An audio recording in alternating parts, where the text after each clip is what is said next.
you were searching up playgrounds. It feels like you were the one who took my brother away from me a year ago. The camera footage it's got a person exactly like you, and I will send a picture. No, Bird Bird is here to say that not everyone with dick-sucking lips is a pedophile. Cox, micrococks, just shush for a second, please. Get him off! God damn it, Cox. This affects Bird. So you may be wondering what the hell you just watched. Well, this was me 2 years ago calling into a show called the Cox News Network, also known as CNN. No, not that CNN, a different one. Why was I calling in? Just purely to fuck with these two. So the guy on the right is called Bert Bird, and he's the co-host of CNN. And the guy on the left is the guy who runs it all, Ryan Cox. But he's also known as Jonathon Hills, who is a completely other different person, technically. Jonathon Hills runs the Buddhism Hotline, which is a hotline about Buddhism. What did you expect? And it's very serious, 100% serious. That did not happen. Says the retard. Jonathan, don't call me that! You know I'm not. I'm your best friend forever in life, and you cannot call me that. I didn't. Shut up.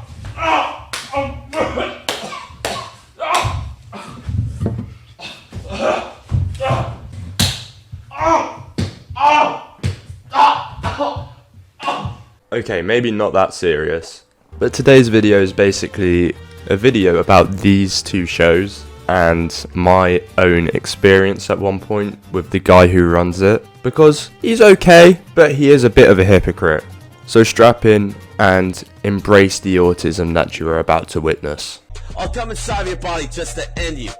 I'm coming so hard on this Buddhist beat. You better prepare your rectum for this heat. The Buddhism Hotline would be started in October of 2015. Jonathon would take call-ins and people would start trolling him instantly. These people mainly coming from 4chan, so you could probably guess what they were saying on stream. He originally started streaming on Twitch, but Twitch would eventually ban him because of how many N-words were said every microsecond, so he'd eventually move to YouTube and start streaming there.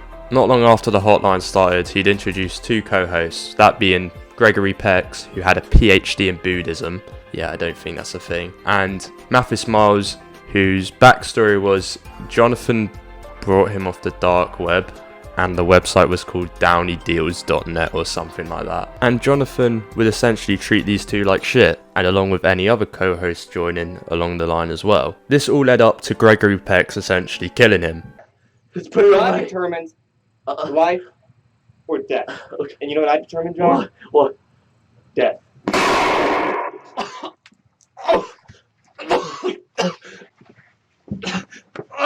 There's your profit, everyone.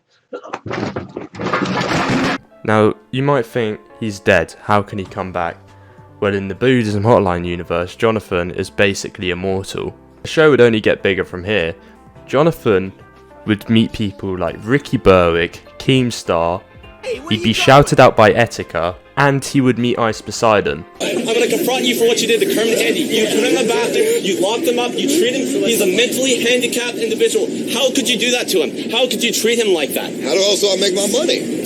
You could also buy products from his store, like merch, and even a book called Buddha Bless Me, Buddha Bless You, which some people would change the name of just to rile him up, such as...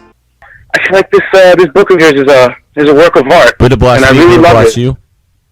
Oh, Buddha cuck you, Buddha cuck me, and Katie is beautiful tits. I fucking love that shit, man. I'm on her all the fucking time. So yes, he was actually meeting people who were actually big in the YouTube community. So yeah, you would think at this point, meeting all these people, he'd only be on the rise. But this is where the show kind of takes a dip, as eventually it just got stale, where the same memes were being played, people were just saying the N-word repeatedly. The content was getting kind of dry, and you can kind of see in the videos leading up to where he was ending the show, he wasn't looking too happy. He was obviously getting tired of the repetition, like hearing Ram Ranch and repeat for 3 hours a day does kind of get a bit draining. Unfortunately, on August 1st, 2021, he'd kill himself by drinking antifreeze. What a way to go out. And many people thought it was the end. Like, if you look at the video, it's one of his most popular videos, and he's got so many comments saying how much people have a appreciated the hotline over the years, and that's fair enough. It was a good send-off, but this wouldn't be the last time we saw Jonathon. Don't worry. Oh, what'd you get me? What'd you get me? A condom? Fucking make a fucking new! No, fucking make a fucking new! You don't think I'll fucking do it? Boy with the gun. I don't care how long.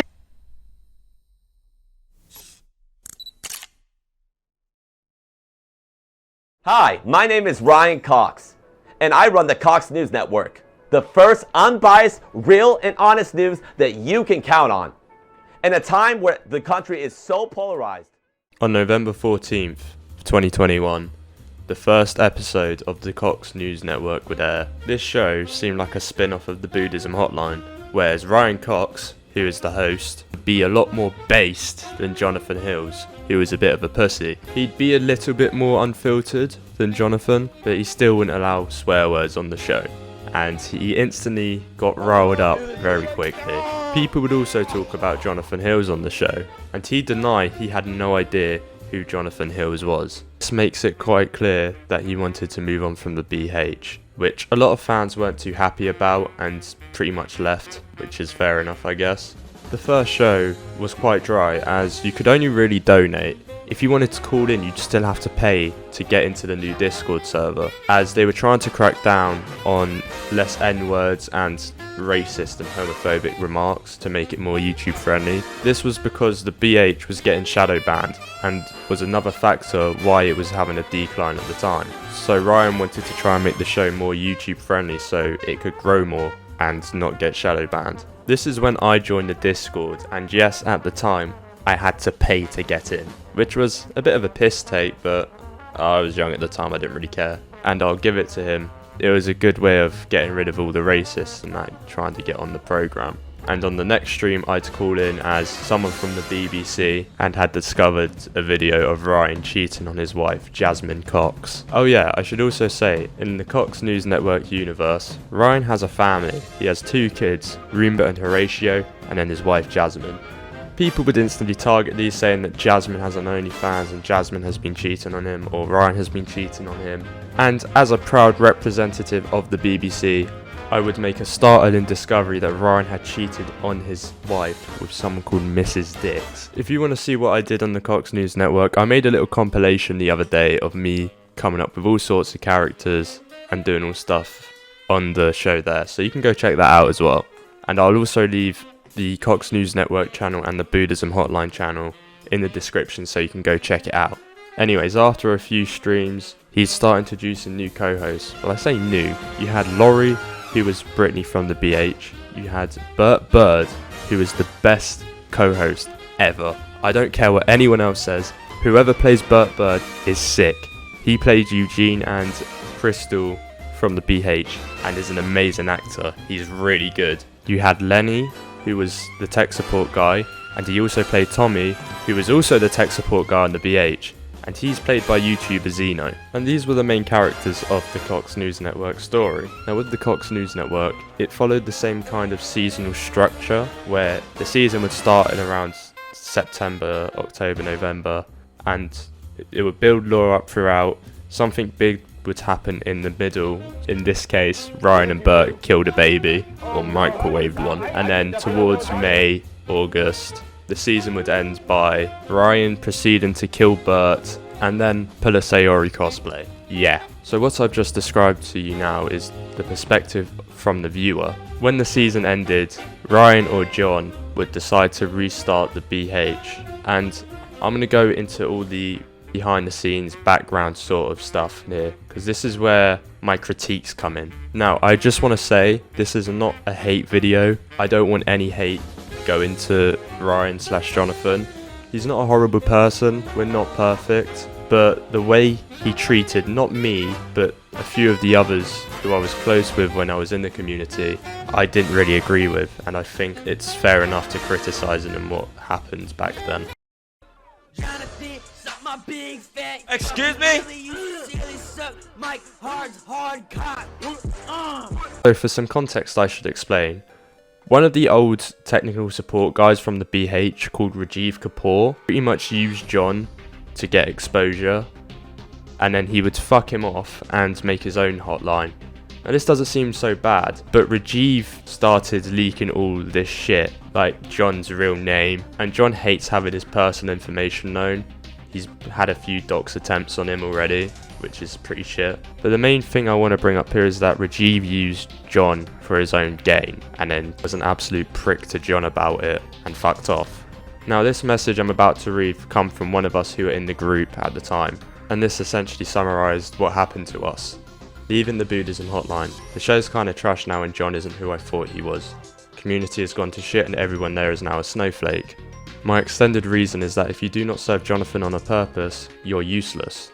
In other words, when I took a long break after everything that happened, he would never reach out or communicate or talk, only if it served a purpose to add him make money. When I came back after a bit, he's already replaced everybody but these retards who Nazi mod everything, honestly just didn't really care anyways. Now when he said everything that happened, pretty much what happened is John didn't need us anymore, and instead of us being like, alright boys, I'm moving on back to the BH, you don't have to do anything for me anymore, you can stay but I won't be needing you as much. But instead, he just ignored us. He wouldn't say anything to us, he'd just blatantly ignore us. Now, you may be wondering, why is it that deep? He ignored you, he didn't need you. And my answer is, we all gave money to him. He could have at least been respectful towards us, but no, he didn't. He just fucked us off, like Rajiv did to him. And that's why I do think he's a bit of a hypocrite. But that's the only bad thing I have to say. I understand he makes a living out of this, and it is what it is, and nothing good lasts forever, so yeah, that's pretty much this only segment I have on him. Once again, I don't hate the guy, I just think he could have gone around this a bit better, but it is what it is at the end of the day. Propaganda up your fucking racist asshole! Shut the fuck up, you fucking anti-Semitic ass bitch! Shut the fuck up, bitch! So, where's the Buddhism Hotline today? Well, it's kind of the same thing as it was before. People are just still fucking around with Jonathon. He seems to have gotten a lot more co-hosts on. I don't know how good they are or if they're shit. Haven't really kept in the loop with it ever since what happened. Channel hasn't really grown at all. The graph here kind of says it all, to be honest. But it looks like he's making decent money from the stream still, so good for him. But it's just unfortunate that it hasn't really gone anywhere in the past 2 years, which sucks because this show I used to binge watch so much. It was so funny. If you want to know how I found out about the Buddhism Hotline, I was into all the 4chan raid and stuff at the time. So you may have heard of the Jesus chat line or Bill Jensen. But yeah, back in 2018, 2019, that's what I found funny at the time. And if you've asked me why the show's had a bit of a decline, I'd say it's either because well-known co-hosts like Mathis Miles and Gregory Pex have gone, or it's probably where they were shadow banned constantly, or you could argue it's the AIDS community. This show will always have a spot in my heart because it was something different, you know. It was fun, and it was especially good to get involved with it at some point as well, even if the outcome wasn't the ending anyone desired. But it happens. So yeah, John, if for some reason you are watching this, thank you very much. I still appreciate it. Even if the last time we spoke ended on a sour note, I think the good outweighs the bad. You've done well, so be proud with yourself on that. If you have any questions or anything that didn't make sense, put it down in the comments, or you can tweet me on X, or whatever you want to call it right now. And yeah, thank you very much for watching. See you later, I guess. Links to the Buddhism Hotline and Ryan Cox's news network are in the description. I recommend you go check them out if you want to laugh. Shout out Martin Luther King, that nigga had a dream. Fuck do you mean? That nigga had a dream. Martin Luther King. Hey, Martin Luther King, shout out to Big Bro. If it wasn't for Big Bro, I wouldn't be rapping though. If it wasn't for him, I wouldn't even be here rapping this shit, trapping this shit, stealing shit from my